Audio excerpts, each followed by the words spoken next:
Hello there, Playtendo Guy here, and welcome to my review of Twilight Princess HD.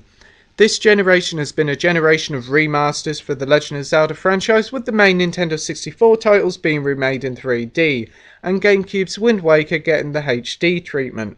But now it's time for the cross-gen Twilight Princess to get a remaster, but is it much of a remaster? Let's find out.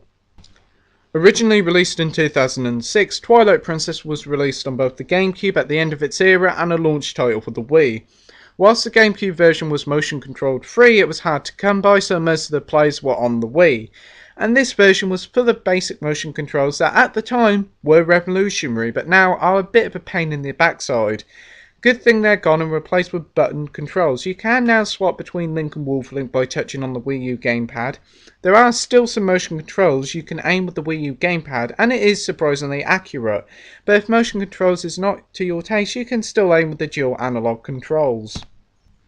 One of the things I was most looking forward to in this remaster was the chance to experience this brilliant story again. It's dark and gritty, and it's a tale that I don't want to spoil anything about. But I love the fantastic cinematic approach the game took, and it's also no bad thing that the story feels very Lord of the Rings like, and I should think inspiration for the title came from the Peter Jackson trilogy. It wouldn't be a good story without good characters, and while this game has a bunch of cookie and interesting ones, the best character in the game has to be Midna, the little imp-like character that is Link's companion throughout the 30-hour adventure, and is certainly the best companion in the whole franchise. The other memorable characters include Zard, the brilliant villain of the game, and the various Hyrule citizens who certainly bring the world to life. Talking of the world, Hyrule is an absolute joy to explore. From the opening area of Farwen Woods to the desert wasteland of Gerudo, the game has loads of brilliant and varied landscapes.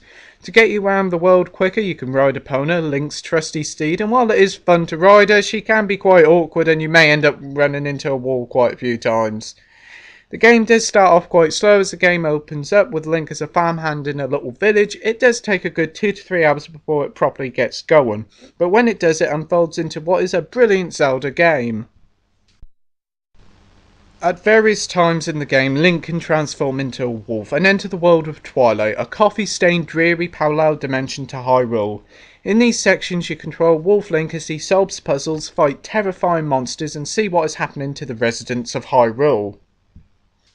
One of the most iconic things of many Zelda games are the temples, and in my opinion, Twilight Princess has the best temples in the franchise. From the monkey swinging of the forest temple to the walking upside downness of the Goron mines, to even exploring the mansion of the Snow Peak ruins, the game's temples are incredibly varied and incredibly fun. Now time to talk about what's new in this HD remaster. First up, it's the graphics. Now, when this was first announced, I was a bit disappointed by how the game looked, as it seemed pretty much the same as the original. But the trailers literally do this game no justice, as it looks fantastic in motion. The game as a whole looks much more clearer and fresher, with little touches such as improved textures. While the character models have certainly had a bit of work done to them, they still look a little bit basic. But overall, they did a great job touching up the graphics.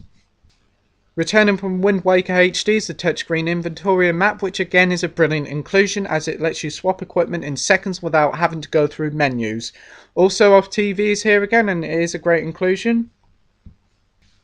For those who have completed the game previously, they'll be pleased to hear that the Returning Hero mode, which doubles damage taken and mirrors the game, is available from the beginning this time, which means you don't have to play the game through once to unlock it, which is a massive plus. Also new in the game is Amiibo support, where you can use all the current Legend of Zelda Smash Amiibos with the game. The Link and Toon Link Amiibo replenishes arrows, Zelda and Sheet replenishes hearts, and Ganondorf makes you receive double damage.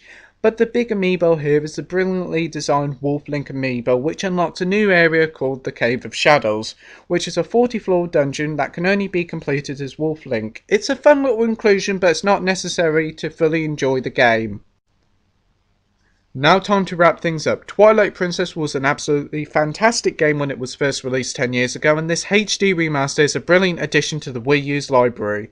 While it won't win the haters of the original over, those who are returning will find a loving remaster with plenty of new features and gameplay fixes. And those who've never played this game before, you're getting to experience one of the best, if not the best, Zelda games in stunning HD. I'm so envious of you. Twilight Princess gets a 9.5 out of 10 with a title of stunning. Thank you for watching my review. I hope you enjoyed it. Like and subscribe, and until next time, bye.